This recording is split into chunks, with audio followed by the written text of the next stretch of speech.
This plot has as much air in it as a bag of potato chips.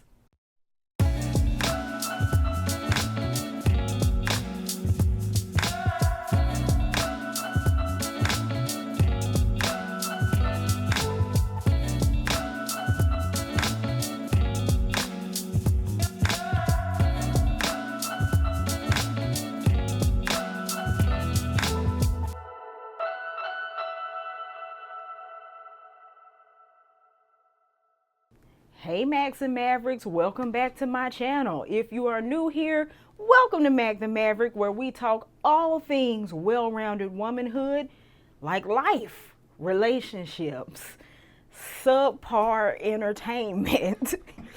If you haven't seen it already, you've probably heard about Tyler Perry's latest release to Prime Video, Divorce in the Black. And I saw it, I actually watched it twice so I could come talk about it. And y'all, I have thoughts. I have thoughts. And y'all know over here at Mac the Maverick, I try before you buy. So I said, why not do a review on this film? I've not done a movie review on this channel yet. So hopefully we can have a little fun with that today. So because I have so many thoughts, they're kind of all over the place, I'm going to try to give some of my more general thoughts and feelings toward the beginning of this video, and then follow it up with more of the spoilery stuff. And I'll try to warn you guys before I get into that. But yeah, this should be interesting. If you've seen the film, definitely get down in my comments and let me know what your thoughts are as we go. All right? Ready? Okay. So according to Prime Video, the synopsis would be Ava, who is played by Megan Good in this movie, a young bank professional, is devastated when her husband Dallas abandons a marriage she is determined to fight for until fate intervenes, revealing Dallas' wicked deeds that have trashed their marriage and once upon a time sabotaged Ava's destiny to be loved by her true soulmate. So just off the top, it's close, but I don't feel like it quite hits the nail on the head. I have found more recently with Tyler Perry's films, a lot of them have plot holes. And this movie is no different. Yeah, that's my first kind of critique about this movie. There are some places where they start dealing with a character and their backstory, but they never go through and flesh that backstory out. Now, granted, this movie is already 2 hours and 1 minute long, which, you know, that's a full feature length film. But I feel like it wasn't a full 2 hours worth of substance.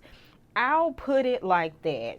So Ava, the main character, is played by Megan Good. Corey Hardrict plays her husband, Dallas. And then there's Joseph Lee Anderson, who plays her love interest, or later love interest, Benji. If you've watched Young Rock, which I really enjoyed, on NBC, he plays The Rock's father, Rocky Johnson.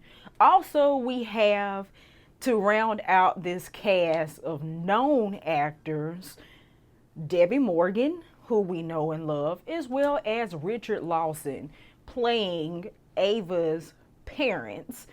And I will say that overall, the acting in this film is pretty good. A lot of people have a lot of criticism of it, but I feel like the actors in any movie, they do the best they can with the material that they have.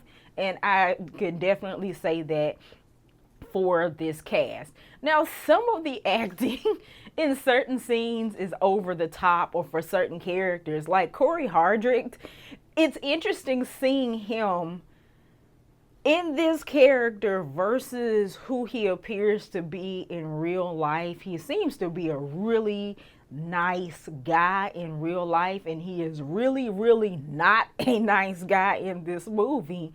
But he almost plays the character of Dallas like something out of a blaxploitation film. It's hard to describe, but something about his cadence, his language, some of the things that they have him say, the sideburns. I feel like he's straight out of another decade, which makes him interesting to watch, but also I'm a little tickled. It's almost like a caricature of a certain type of man.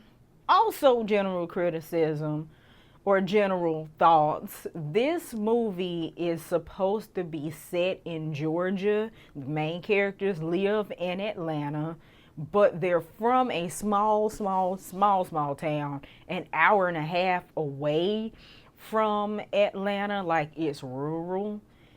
For some reason, it kind of looked like Louisiana a little bit. But anyway, they're from a rural town, and you have country music playing in the background. You got country bars and trucks and cows and coveralls and hats.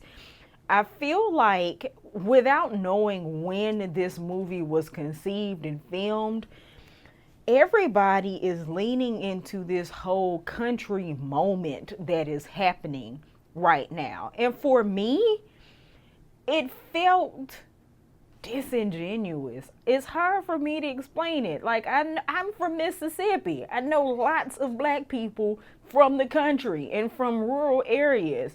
And for whatever reason, the vibe I got in that regard was slightly unnatural. But anyway, that's just me. But overall, those are my main criticisms. Like I said, on the positive, I feel like the actors did the best they could with the material that they were given, and they really gave it an earnest go of trying to flesh out these characters and make them feel real.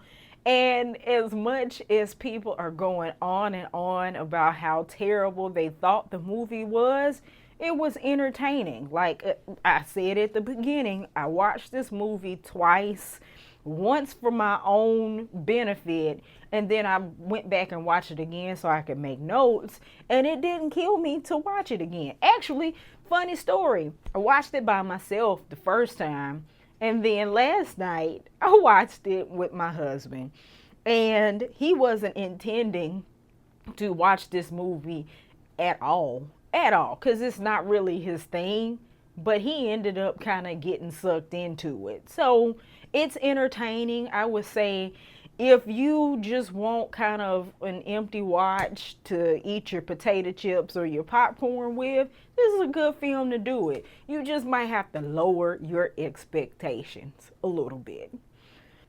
So this is the point. If you haven't seen the movie, I'm going to get into more of the plot and the substance, the spoilers of the movie. And you might just want to bookmark this here and come on back later. I'm going to timestamp this video like I do everything else. If you have seen the movie, or you aren't going to see the movie and you're just curious, stick around. In the meantime, if you like the video, like the video.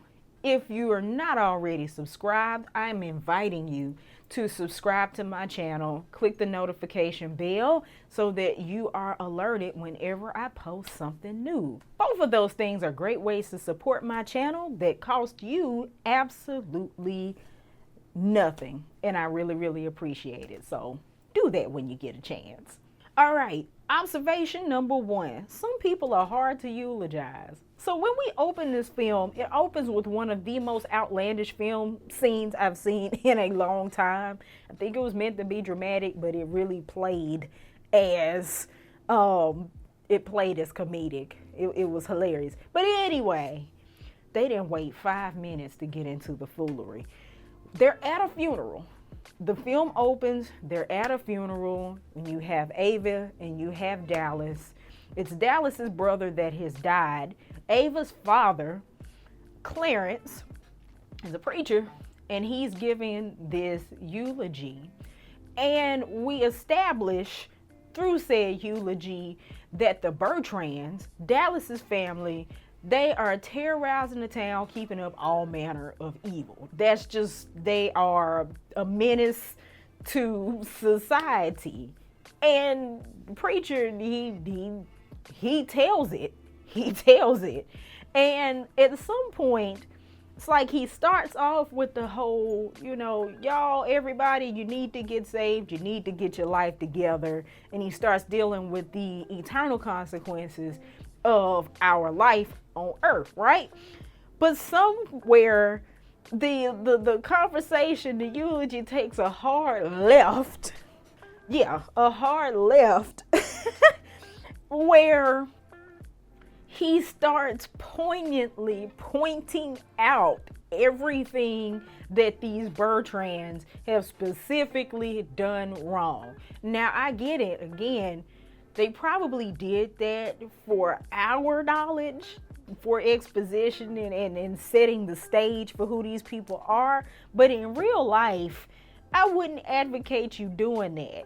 But that said, it's so much easier, I imagine, when a person has been a decent human being, they ain't gave nobody no trouble, they are loving and good productive members of their community and society. If they, they love the Lord, they knew the Lord, and then what's going on with them.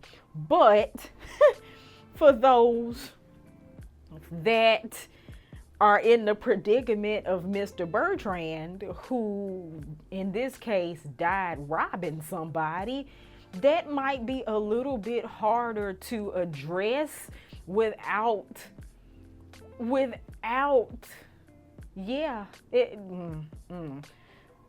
telling a lie. Like, that's what I'm trying to say. You don't want to get up there and lie and make this person out to be a saint.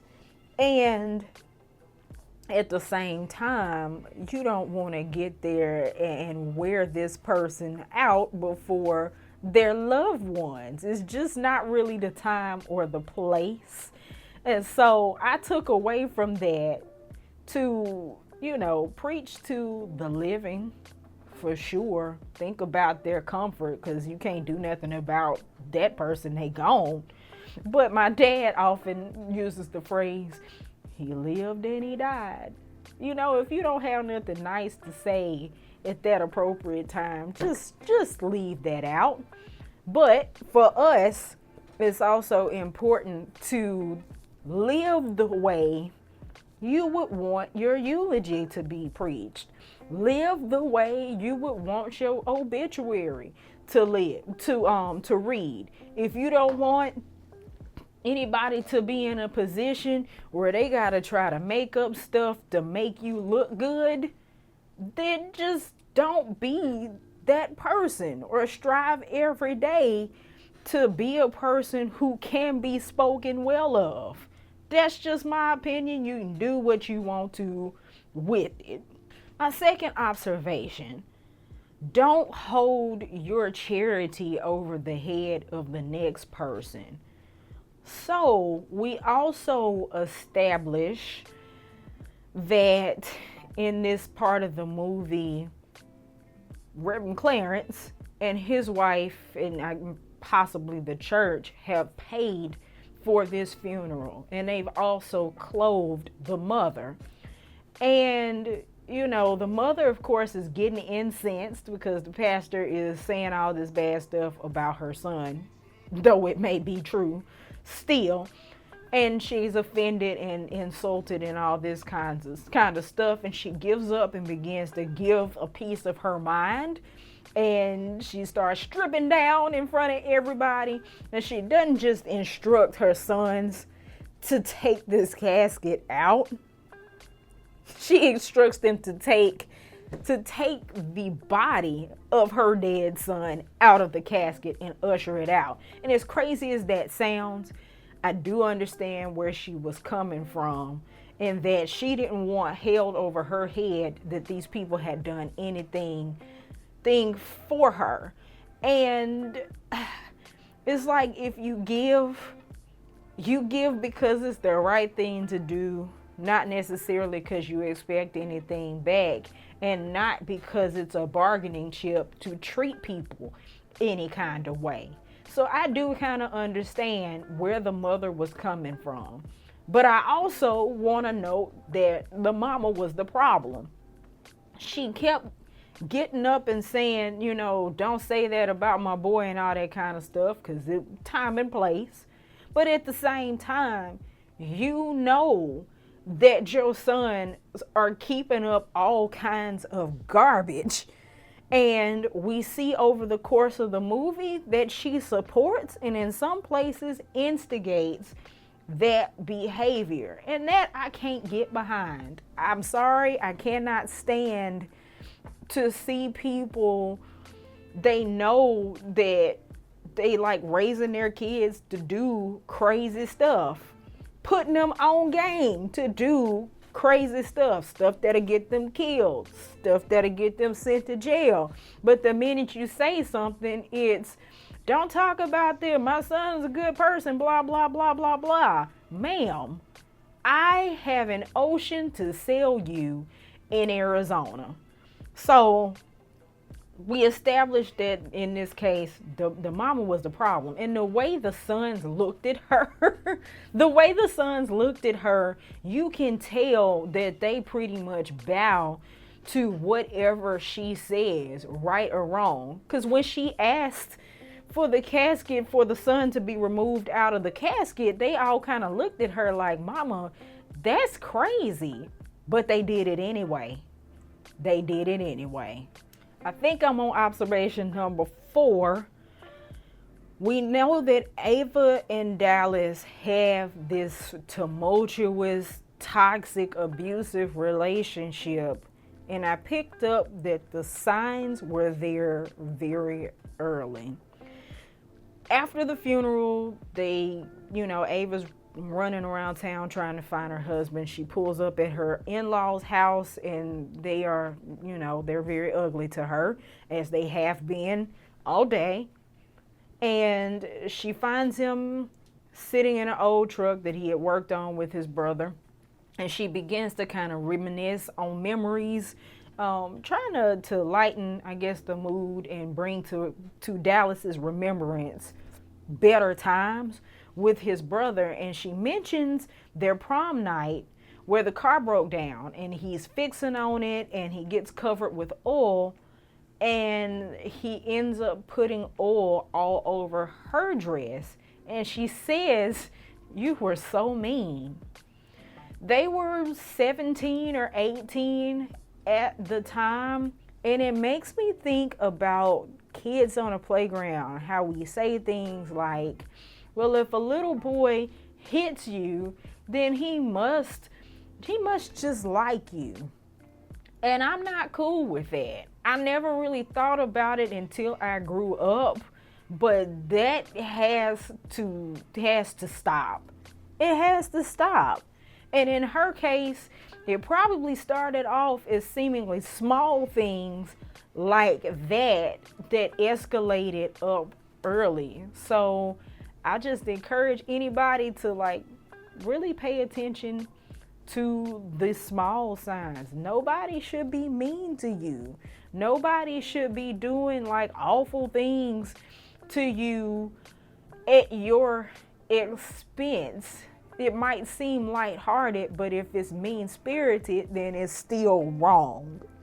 And so we see this kind of escalate over across the scene of the movie. But I also want us to start teaching little kids, teaching preteens and teens that it's not okay for somebody to do that to you, and it's not okay to do that to other people. You got to learn how to manage your feelings more appropriately. Next observation from this same scene is that you can't fix someone else's insecurity. That's going to be a running theme throughout this movie with Dallas's character. He talks about how this whole time he feels like Ava's been trying to fix him. Ava's been trying to change him. Ava thinks she's better than him, etc., etc., etc. This, that, and the other. And you always embarrassing me and all of this nonsense. Now, I get nobody wants to be with anybody that they feel is trying to change who they are. Like, I don't like you. I know how that feels. It's not a good feeling. And I get it. But this ain't it. We kind of lose sympathy for that across the course of the film with Dallas's behavior. And I feel like Ava basically became prisoner to Dallas's own insecurities about who he is, where he came from, some things that he's done in life. And some things, that's something that I don't think you can really fix for somebody else. Basically, Dallas is unhealed about a bunch of things, that plot holes we started getting into but never really went down the rabbit hole, and he's bleeding all over Ava and making her pay for it, and it's not fair. Number 6, leave and cleave. For those of us that believe, the Bible talks about leaving your father and mother and cleaving to your spouse. In Genesis 2:24, it actually says, hold fast to your wife, and they shall become one flesh. So many people's relationships, I've seen people's marriages fall apart because their family is too deeply invested in it, which is another theme that happens across this movie. But going back to Mother Bertrand, she openly and vehemently opposes Dallas' marriage to Ava. I think some of it might be Oedipal in a way. I think that she is one who kind of holds ownership over her sons, but his brothers also say, you always taking him away. Friends, when your family members or your friends get married, their first priority is their spouse. Their first focus is building a oneness with their spouse. So you can't move the same way, and you can't expect them to move the same way. I'm not saying throw your family away at all, but at the same time, some things do have to change. And in the case of the Bertrand brothers, Dallas has moved to Atlanta. He has a legit job. He's married. He's the only one of them who has graduated high school, etc., etc. Like, it seems like of the Bertrands, he had the most, I won't say potential, but a lot more of the hopes were riding on him. The brothers, on the other hand, again, they running around having a life of crime, terrorizing people, getting drunk, etc., etc. That is their lifestyle. Dallas's lifestyle, in theory, is no longer that. And you have to kind of understand and adjust to that on both sides. Speaking of friends, we meet the next day. We already actually had met Ava's best friend, Rona, and her husband, Jim, at the funeral. But we get a deeper dive into Ava and Rona's relationship the next day when they're carpooling to work. Ava and Rona have known each other for a very long time, and Rona has observed Dallas's behavior toward Ava, and she don't like it. And I get it. You don't ever want to see your friend being abused. You don't want to see them getting beat up on. You don't want to see them being mistreated, etc., etc., etc. But it's very hard to love someone through that when they haven't come to certain junctures in their own life. And Ava at that point is like, I know, I don't want to think about that. We on the way to work at this bank. Can we just not talk about this the whole way? At some point, I always say there's some people in your life that you can't take nowhere but to the Lord in prayer. And I think that's important with our friendships, unless that person is in imminent danger, like for sure. But in other situations where it might just be, I don't like this person, I don't like how they act, you tell that friend. If they want to talk about it, you talk about it. But at the same time, don't let your voice be so loud that it clouds their ability to hear God and hear themselves think. Just be there to support them. Just be there to support them. That said, number 8, I do not like Jim. Jim is Rona's husband, and he is Dallas's best friend. And granted, Jim is a nice guy, but there were so many places where I felt like Jim was almost a fence straddler, for lack of a better word. In one of the next scenes, Jim and Rona have invited Dallas and Ava to dinner. Dallas decided to run off and leave Ava, and she ended up having to meet them at the restaurant. And Dallas comes in. It looks like he might already have been pre-gaming before he got there. He is rude to everybody. He is mean to Rona. He is mean to the wait staff. And all Jim really says is, you're going to make this a hard night for me. I don't know about you all, but part of friendship and being a good friend is accountability. And if I see you acting that far of a fool, I should say something. Furthermore, I feel like we would be better off as a society if more guys would check their guy friends. You see in that scene that Rona is a lot more vocal and a lot more proactive about her friend. You know, she gets up and goes to call and check on her friend when she realized her husband has run off and left her at home. And she's very vocal toward Dallas that this behavior is unacceptable. But I feel like more of that should have come from Jim, and more of that should have come from Jim earlier. I feel like Jim let some stuff go on way too long. And I know that that's uncomfortable. You don't want to fall out with people. You don't want to get out of their good graces. But at the same time, how can I care about you or you care about me when I let you go out there like that? Number 9.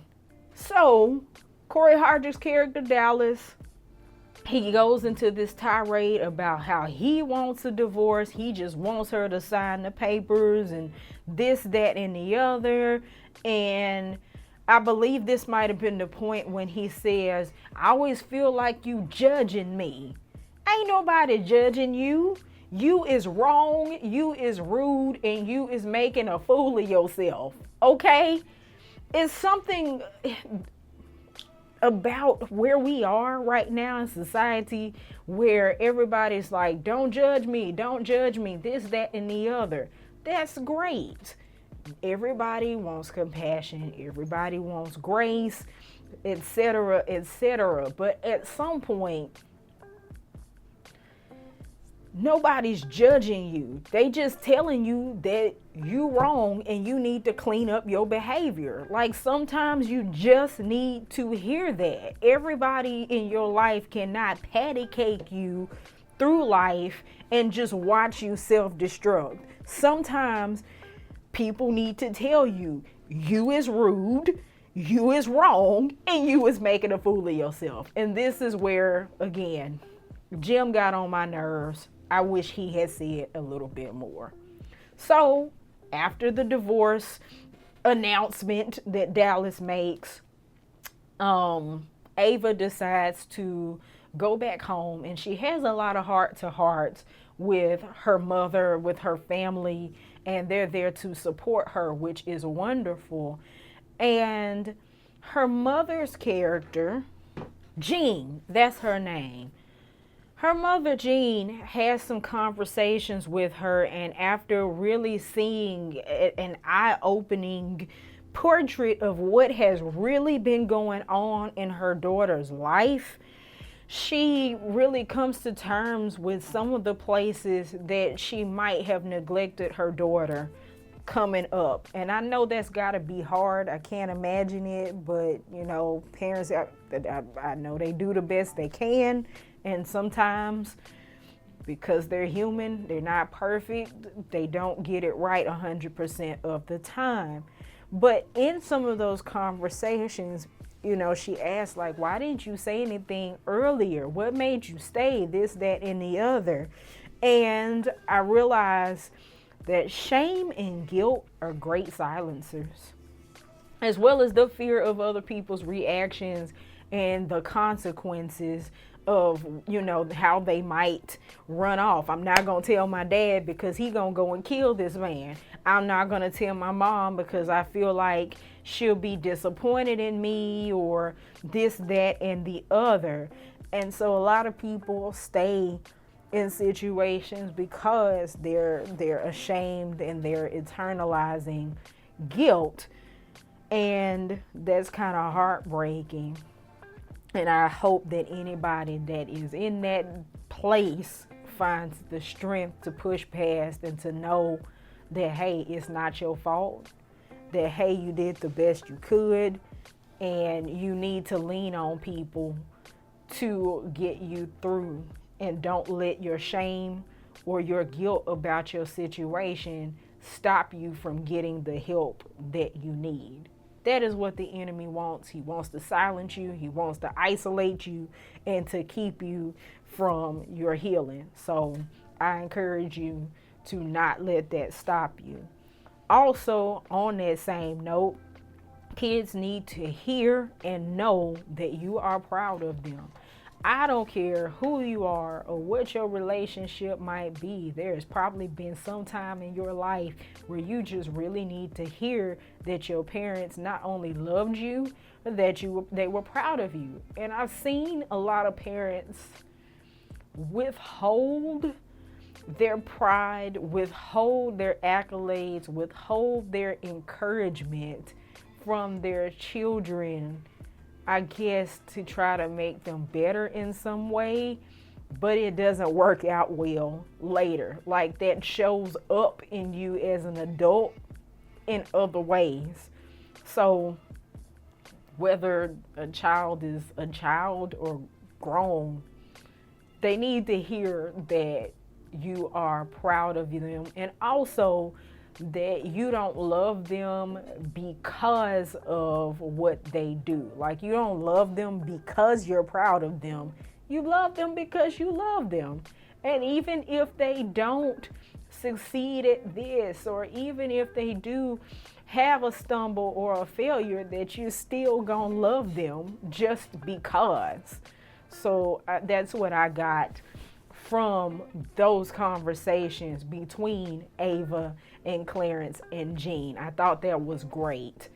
Now, next observation. I mentioned that Mother Bertrand was a problem. I feel like Gene and Clarence are messy boots too.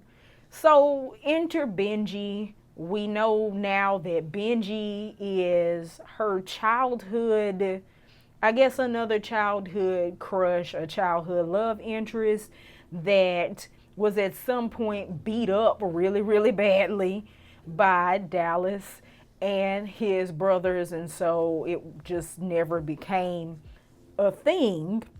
And so as soon as Ava comes back to town, Gene and Clarence are trying to like play matchmaker for Ava and Benji. And at this point, forget the ink from the pen. They haven't even let the ink from the printer on the divorce papers dry yet.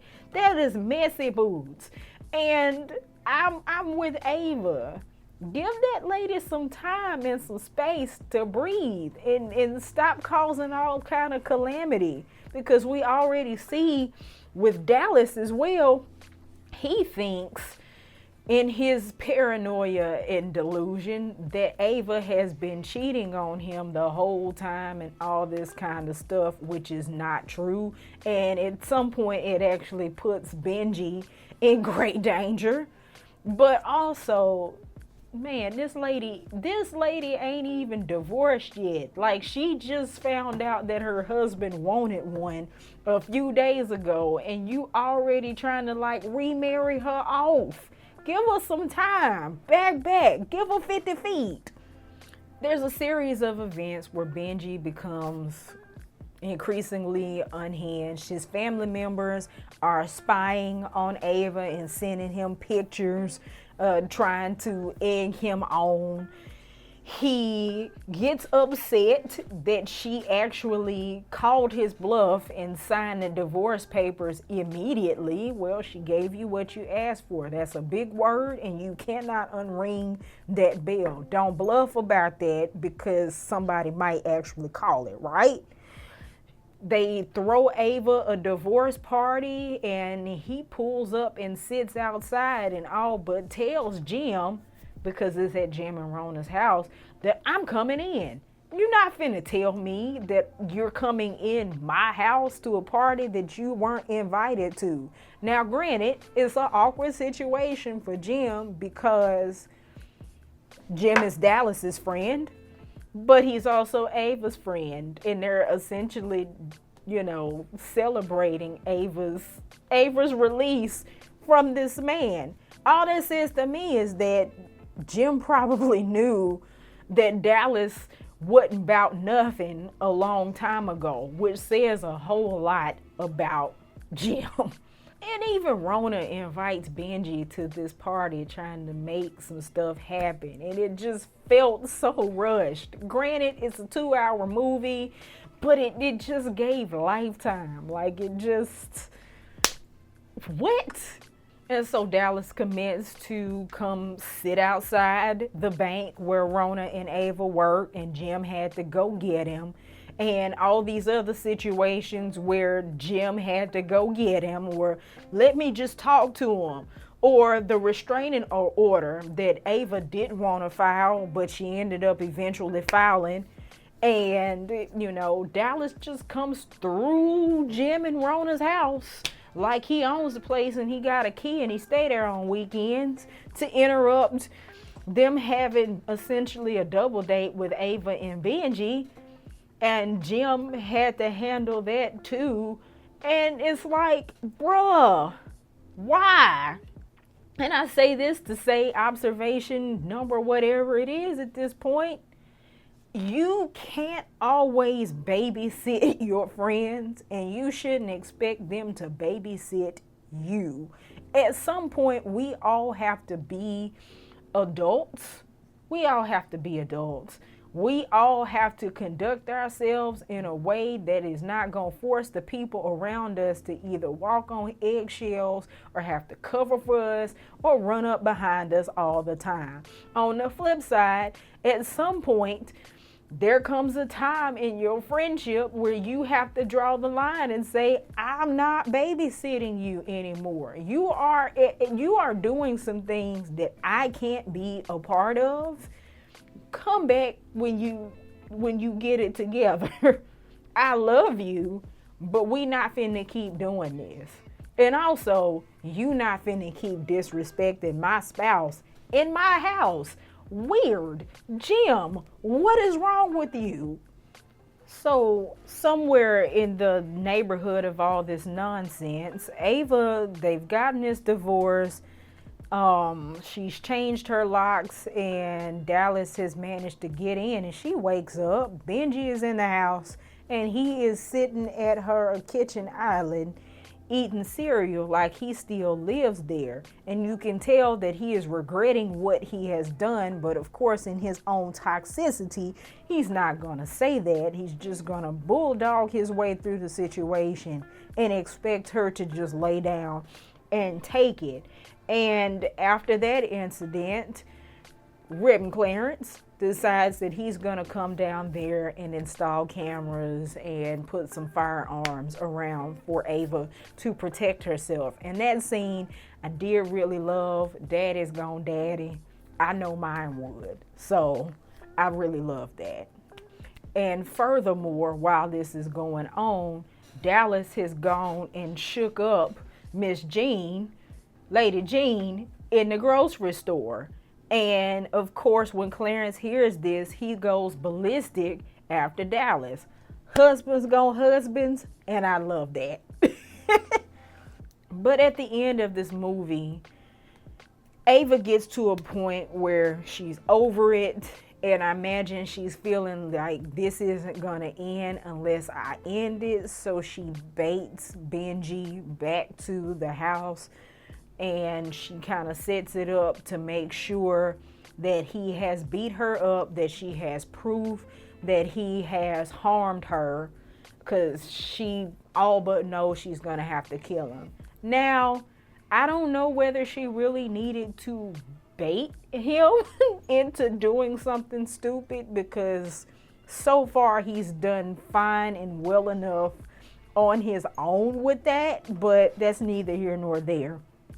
And what I gathered from the way that played out, he's at the house. He, of course, has brought a gun, and he's threatening with her with it. He is smacking her around, throwing her into things, this, that, and the other. But I saw something in how he kind of double dog dared her to pull the trigger, and how he began to revisit his past and having to presumably kill his father and this, that, and the other. They mention that misery loves company. Dallas has been miserable this whole movie. He's not just been making other people's lives a living hell. He seems to have been living in hell, his own mental prison, this entire thing. And I honestly feel like Dallas had a death wish. Like he really was, he was instigating these situations in hopes that somebody would end it for him, which is really, really sad, but is how the character was written, and we've seen this play out in different situations in real life. So y'all, those are my thoughts on the film. There were a lot of tropes, but there were also a lot of themes. It was a lot of nonsense, but it was also a lot of really relevant life stuff. We see it in our everyday lives. I see it all over reality TV, whether it be the love and marriages or, family business, whatever you watch. But yeah, I hope that made your 2 hours worth it. So y'all let me know what your thoughts are, and who knows, I might decide to review something else.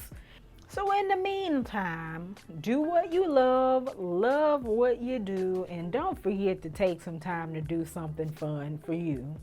Like watch a high budget Tubi movie. Bye y'all.